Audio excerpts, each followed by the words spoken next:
really liked, he asked your mom to move out the way. If you're going to be two-faced, at least make one of them pretty. Hurts, right? That's exactly what Mishna thought in I'm Down by Mishna Wolf. She's part of the only white family in her neighborhood, which would be fine if she wasn't teased for it every day. Eventually, she gets tired and decides to take matters into her own hands.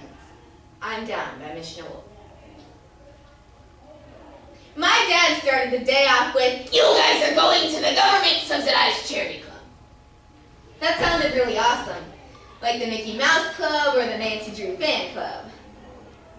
Okay, the place wasn't actually called Government-Subsidized Charity Club, but let's call it that, or GSCC for short.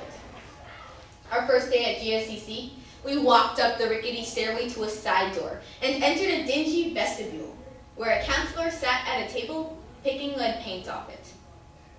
She had a clipboard and 2 jump ropes, which, combined with the 2 kickballs, brought the total amount of toys up to 4.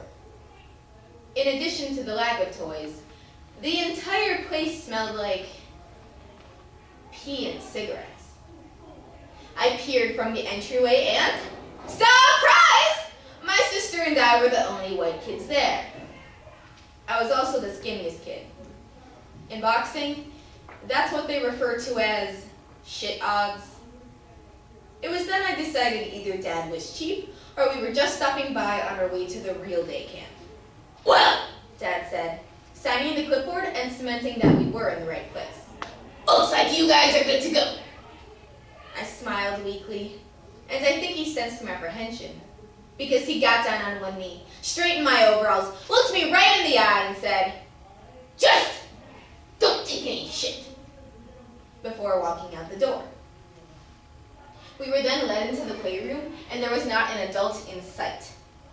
I decided to avoid eye contact with everyone and found a pole to lean against. And that's when I realized. Everyone was staring at me.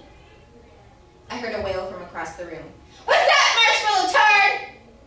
I turned and saw it was coming from Caprice, a girl whose mother had braided half her head and I guess moved on to something else. "Nothing," I said, and went to grab my little sister's hand and lead her out of harm's way. That's when I realized that Nora was gone, probably looking for something dirty or poisonous to put in her mouth. I was all alone and being surrounded. The boys with the kickballs, the girls from the corner, everyone closed in on me as Caprice got in my face. "Nothing? Is that what you said, Wonder Bread? You look like your mama's on welfare." Then a 9-year-old boy chimed in. "She's so white we got to wear shades inside." It was around this time I began to seriously question my father's wisdom in sending us to this particular child care facility. Over the course of our first day at GSCC, my sister made 2 friends, and I managed to crawl into my skin. And when my father came to pick us up, I could no longer use words. It didn't help that he was an hour and a half late, which meant that we were stuck waiting with the impatient counselor. And Darnell, the kid who smelled like pee. On the ride home, my sister and I shared the passenger side safety belt, which meant that I couldn't ignore her as she recapped the day's events to our dad. "I have 2 new friends, Dad," Honora said proudly. "Katana and Renee." "That's great, baby," Dad said. "But what about you, Mishna? You meet some folks?" But before I could say, "No, Dad, people hate me. Why would you send me to that evil lair of cruelty and injustice?" My sister was chiming in. "Mishna met some people." Then she laughed. "She got roasted." Dad looked at me disappointed, and he could see it in my face. I did get roasted. I got roasted bad. "Mishna," Dad said, "you can't let people disrespect you. Get in their face, remember, you're my daughter. Throw an elbow if you have to." "Okay, Dad," I said. But what I was thinking was, I know what he's telling me to do, so why can't I do it? One day, I had just settled into a broom closet with, "Are you there, God? It's me, Margaret," when one of the counselors flung the closet door open and stood angrily above me, tapping her foot. "Please, can I I stay here, I asked. The counselor said without hesitation, I can't watch you in no closet! So I slinked away and joined the rest of the kids.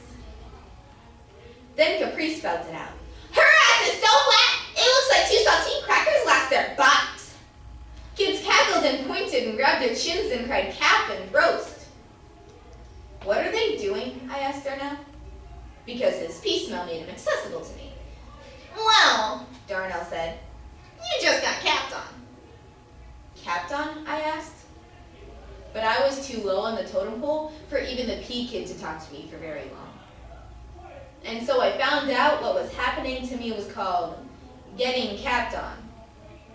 So for that next week at GSCC, I got taken down over and over again by their caps. But at night, I practiced capping like an upstart fighter training for a championship. I practiced in the mirror, trying to place my hand on my hip just so, while rolling my neck for emphasis. I even tried snapping in a Z. I tried waving my hand in the air, and I tried every possible sentence that starts out, your mama. The next Monday morning, I walked into the playroom with my usual apprehension and took a seat on the floor with a copy of Highlands.